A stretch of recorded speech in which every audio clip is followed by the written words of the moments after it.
Hey everybody, Connor from Concrete Character Sheet here, and we're back this week discussing the single-classed fighter. To me, a class that sits in an awkward position between the more heavily spell-focused paladin and the hand crossbow bard. The single-classed fighter has one clear way to set themselves apart, and that is feats. So today we're going to do our best to build an Eldritch Knight who can do all your favorite fighter things while building a spell list worthy of the name. For our race, we're going to go with the Monsters of the Multiverse Duergar, or Duergar, the subsurface race of dwarves. Our Duergar hero comes with some excellent tanking features, as he gains advantage on saves against stun, charm, and poison, along with poison resistance. 120 feet of dark vision is pretty impressive as well, but what actually drew me to this race were the extra spells. Unlike the Arcane Trickster and their far less level-dependent illusion and enchantment spells, the Eldritch Knight spell list is severely restricted to defensive abjuration spells and damaging evocation spells, but the evocation options are often too low level to use by the time we get them. What this means is that Eldritch Knights are spell hungry. Anything we can do to broaden our Knight's spell options will vastly improve the strength and utility of the character. To that end, the Duergar gains excellent utility and buff spell Enlarge Reduce, and the universally useful Invisibility spell, along with a free casting of one of these spells once a day. Both of these spells would have cost us one of our precious, unrestricted spells choices, so they're fantastic additions to our character.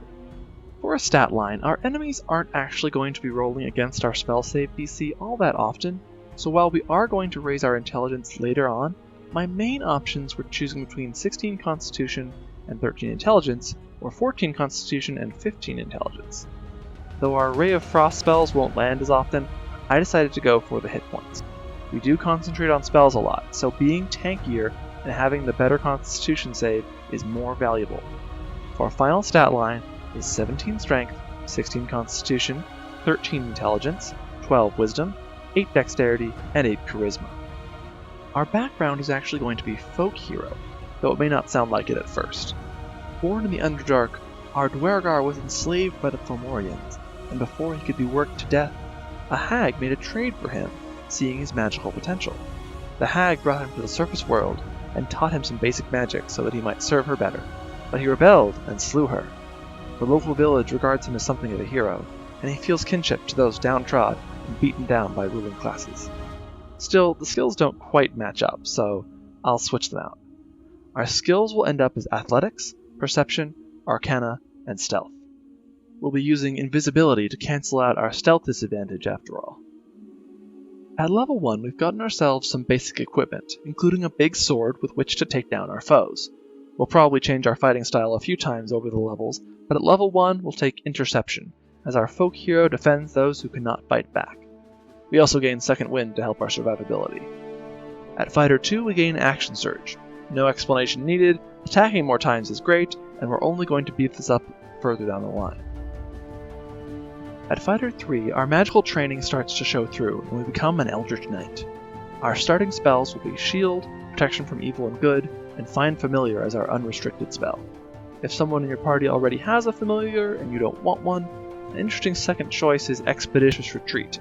After all, a melee fighter is only useful if they can get into range, but this depends on the type of maps your party fights on. I am aware that Silvery Barbs might make the list here, but I tend to ignore it for the usual making everyone roll their eyes reasons. For cantrips, we'll take Booming Blade, for fairly obvious reasons it will stay useful throughout the game, and Ray of Frost.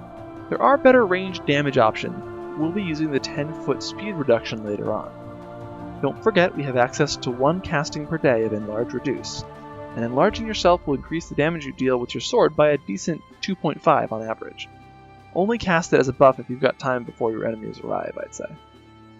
At Fighter 4, we're taking our first feat, and to nobody's surprise, it's Great Weapon Master. Like with my Paladin build, there's just no substitute for the -5/+10 damage option, and the chance of a big bonus action attack. We do get another spell, but honestly the spell Absorb Elements is the only remaining level 1 standout. At Fighter 5, we get second attack. No complaints. Attack twice, profit. Also, we have a potential casting of Invisibility, although we won't have spell slots for it until level 7. At Fighter 6, we get our first bonus feat, and we'll actually be taking the Fey Touched feat, which yes I do use a lot. I find it thematic, but not overly broken, but it works very well for Eldritch Knights because they always need more spell options. We'll take the Hex spell and Misty Step. Misty Step makes up for the fact that we probably didn't take Expeditious Retreat, and Hex lets us add damage to each of our now 2 attacks, plus a possible action surge. It overlaps slightly in usefulness with Enlarge Reduce, but Hex is a bonus action, which makes all the difference in not wasting a full turn at the start of combat to cast a spell.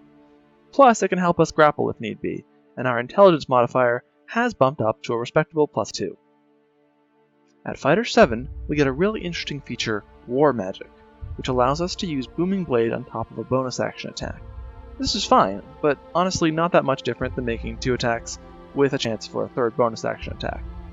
That said, we do finally have 2nd level spell slots, and so our spells per day have doubled from 3 to 6. This is a huge improvement for our character, and arguably the biggest jump in power we get other than level 11. We've been lucky that Enlarge Reduce and Invisibility get 1 free casting of 1 spell, and Hex and Misty Step get a free casting each, but we can finally afford to cast more spells, and unlike similar Eldritch Knights, our spell list is extensive. For our Evocation spell pick though, I'll pick up Rhyme's Binding Ice from Fizban's Treasury of Dragons. Its damage is lackluster at this level of course, but the control effects remain useful. We get a similarly complex level at Fighter 8. First, we will take the Slasher feat, raising our strength to 18. This opens up an interesting and inexpensive combo wherein we cast Ray of Frost on a target, and then move in and attack them with our greatsword.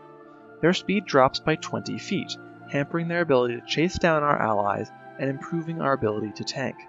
This won't always be your go-to strategy, but it costs us almost nothing to pick up, and there are certain enemies for whom this combo can be a game changer. Next, we get the option to change out our fighting style. Interception might be a little tired at this point, and we have the option to pick up Blind Sight and swap Protection from Good and Evil for the Darkness spell. Since you have a Great Weapon Master, a source of permanent advantage like this can be a very effective damage method, but sometimes it gets in the way of your party. Talk to the other players about whether they want to deal with a Darkness bubble, but if they are willing, this is an excellent option and certainly appropriate for a Darkness Dwarf. And finally, still at level 8, we have our next unrestricted spell choice. There are so many good options it's hard to suggest a one-size-fits-all approach. Our dexterity is a bit low for Mirror Image, our charisma is a bit low for Suggestion, so my recommendations are between Hold Person, Web, and the really interesting Vortex Warp spell from Strixhaven. Hold Person is the most directly useful since the paralysis condition is so strong, but you won't always be fighting humanoids, and your spell save DC is a bit low, which would be true even if we had 16 intelligence.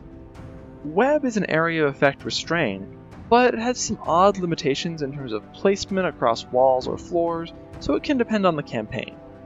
I think Vortex Warp is actually my favorite spell for this level.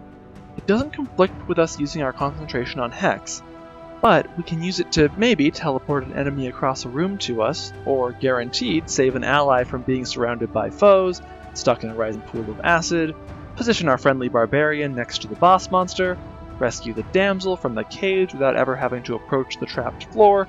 You get the idea.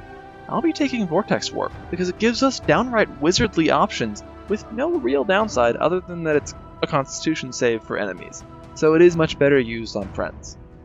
At Fighter 9 we gain Indomitable, which is nice, I guess, though I wish we were just a Zealot Barbarian whenever I think of it. Oh well. At Fighter 10, we learn Eldritch Strike. This means enemies have disadvantage on the next saving throw against a spell you cast until the end of your next turn. If you took Hold Person, here's why. We don't have a ton of spells to use this on, though actually it works pretty well with Vortex Warp. Hit an enemy, then Action Surge and teleport them somewhere precarious or far away, and they'll have disadvantage on the save. We also gain another spell at Fighter 10. For this character, we actually have so many spells known that I think it's worth taking spells we don't use as often, so I'll probably grab Warding Wind. I don't think it will be cast often, but for certain fights against archers or against large groups in tight hallways, imposing difficult terrain can really help you keep your teammates safe. Plus there are some edge cases where you need to push away fog or gas, and the GM might let you use the spell to put out mundane fires if you stay near the fire long enough. As written, it's torch-sized fires, which isn't too exciting. But, I mean, you could walk around a burning village with this spell and maybe put out some fires. Who knows? Also, we get another cantrip. Mage Hand, Mold Earth, Message. This will be your last pick, so choose carefully, but you probably know by now what your party is missing. At Fighter 11, we get everybody's favorite Extra Attack 2, the sequel. We can now make 3 attacks a turn, plus a possible bonus action attack from Great Weapon Master, plus we might be dealing hex damage, plus we might action surge. It's a big level for us, as it should be, and we'll take a spell, possibly Scorching Ray or Darkness if we still don't have it, that will probably be swapped out at level 13. At Fighter 12, we finally get another feat, and though +2 strength would be nice, I think we need to take Sentinel. The fights are getting more deadly, and Sentinel either helps us protect our friends, or gives us extra reaction attacks when our friends are threatened. We are not a Battle Master, so we need that extra reaction attack option. At Fighter 13, we get 3rd level spells at last.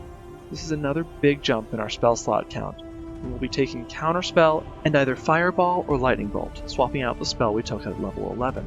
This is another huge level for us. We are finally able to contribute to mage duels and do decent AoE damage at range.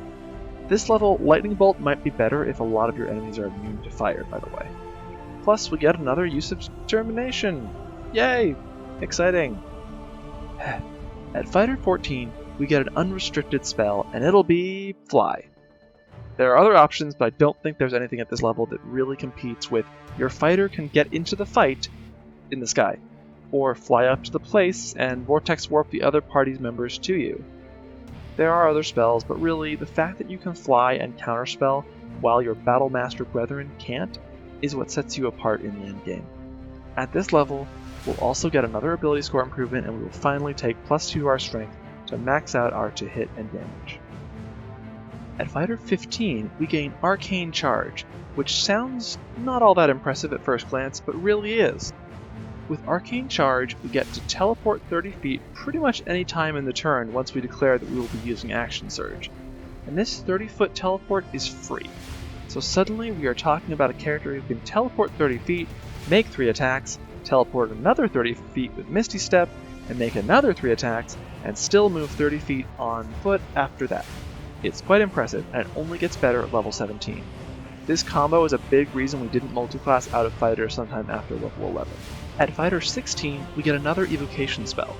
I'd suggest Sending, Dispel Magic, Liamon's Tiny Hut, or Protection from Energy, depending on what your party needs. If your party already has all of those, just having one more person who has Dispel Magic in their back pocket never hurts. We also get a feat at level 16. I'm going to be taking Gift the Metallic Dragon from Fizban's Treasury of Dragons. Most likely you've killed a chromatic dragon by now, so here's your Skyrim-style Dragon Soul reward. This feat is an interesting one. It does 2 disparate things. It adds Cure Wounds to our spell list, which now that we have 10 spells per day is a useful thing to have on a tank. It also gives us a free casting per day, which perhaps to raise a downed ally from 0 hit points. Then there's a whole separate mechanic of using your reaction to add your proficiency bonus to AC, proficiency bonus times per day, to yourself or a nearby ally. This is a feat that is actually stronger when taken at higher levels. The ability isn't as good as Shield because it only works with 1 attack, but you can shield an ally or yourself, and it's in some ways just 5, about to be 6 more uses of Shield per day. This is great, and it helps flesh out our spell selection even more. At Fighter 17, we get a really respectable capstone. We get a 3rd use of Indomitable, sure, but I'm talking about a 2nd use of Action Surge per short rest. This combos with Arcane Charge, so suddenly every short rest we have 2 more Misty Steps and 2 more actions than everyone else. The result is excellent mobility and damage potential, not to mention the shenanigans we can get into using Eldritch Strike and Action Surge multiple times per fight, particularly if we have a single swipe at several enemies to give them disadvantage on an AoE spell. At Fighter 18, we get Improved War Magic, which I guess is supposed to be our capstone, but we so rarely cast full action spells in combat anyway. Still, there's something to be said for throwing down a lightning bolt and then following up with a sword attack that drops your enemy's speed by 10 feet for the turn. And this does combo well with using Action Surge to cast a spell, guaranteeing us a bonus action attack. At Fighter 19, we gain 4th level spells, and there aren't a ton of great options, but Banishment and Autoluke's Resilient Sphere are the standouts in terms of still being powerful at this level. That said, if you're, say, going to hell to kill Asmodeus, grab Fire Shield for the fire-resistant version. We also gain a feat, but I've basically gone through all the clever ones. Take Resilient Dexterity, Resilient Wisdom, or Tough, depending on your campaign. Thrilling, I know. And at Fighter 20, we're off to fight the last battle, and we do actually get some cool things.